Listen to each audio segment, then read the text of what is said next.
In the silence before the dawn, in the pages of an ancient scroll, a vision was given. A revelation of what must soon take place. It is a story of endings and of a beginning beyond all endings. A story of judgment and of a mercy that endures forever. This is the story of the last days. The end begins not with a bang, but with a groan. The world, straining under the weight of its own rebellion, cries out. The seals are broken, one by one.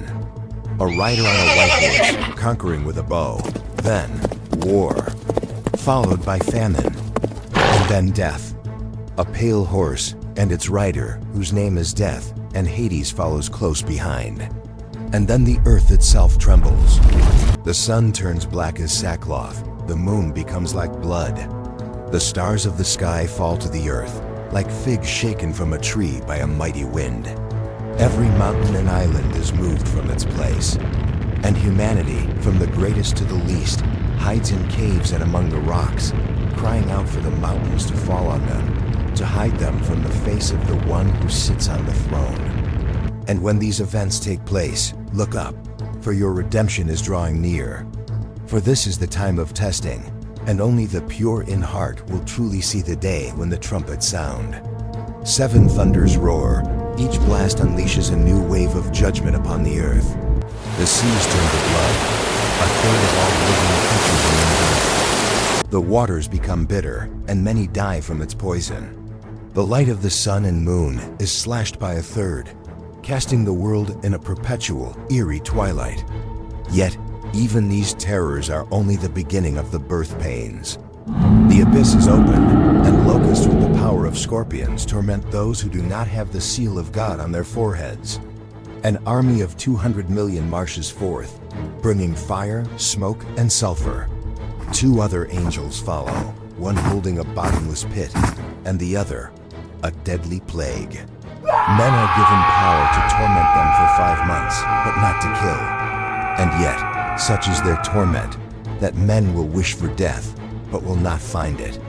But wait, for this is not merely a story of wrath. It is a story of a throne. For as the judgments continue, heaven is opened, and there, at the center of all things, is a throne. And he who sits on it is surrounded by a rainbow that looks like an emerald.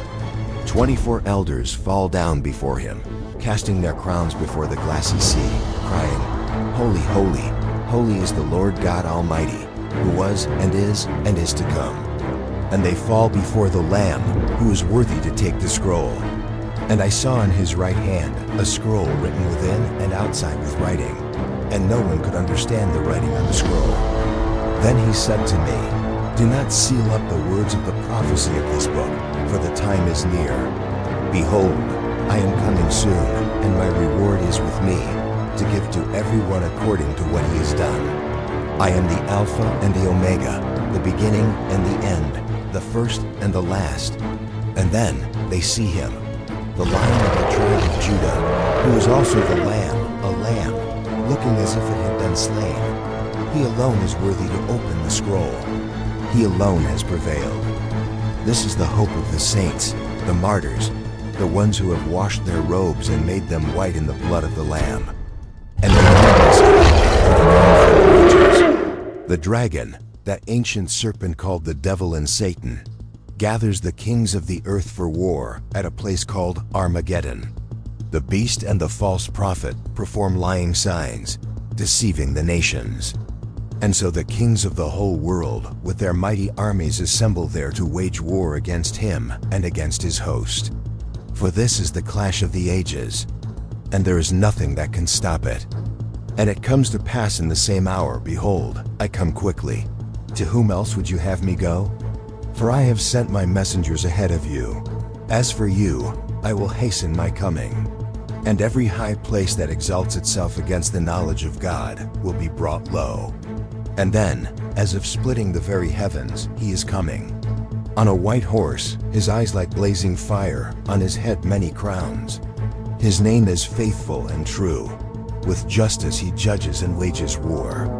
The armies of heaven follow him, and with the sword of his mouth, the breath of his word, he strikes the nations. The beast and the false prophet are thrown alive into the lake of fire. Then all know that judgment has come. For the dead, great and small, stand before the great white throne. The books are opened. The book of life is opened. And anyone whose name was not found written in the book of life was thrown into the lake of fire. Death and Hades themselves are thrown in. The old order of things is passed away. Oh, what a moment this must be, when death and suffering and sin and sorrow and evil and all who serve them are thrown into the lake of fire. For now, a whisper that silences all of history screams. A voice from the throne cries out, "Behold, I am making everything new." So we see the new heaven and a new earth. For the first heaven and the first earth had passed away. And I saw the holy city, the new Jerusalem, coming down out of heaven from God, prepared as a bride beautifully dressed for her husband. Then the voice I had heard spoke to me again, saying, "See, the tabernacle of God is with men, and he will dwell with them, and they shall be his people, and God himself will be with them and be their God. He will wipe every tear from their eyes. There will be no more death, nor mourning, nor crying, nor pain, for the former things have passed away."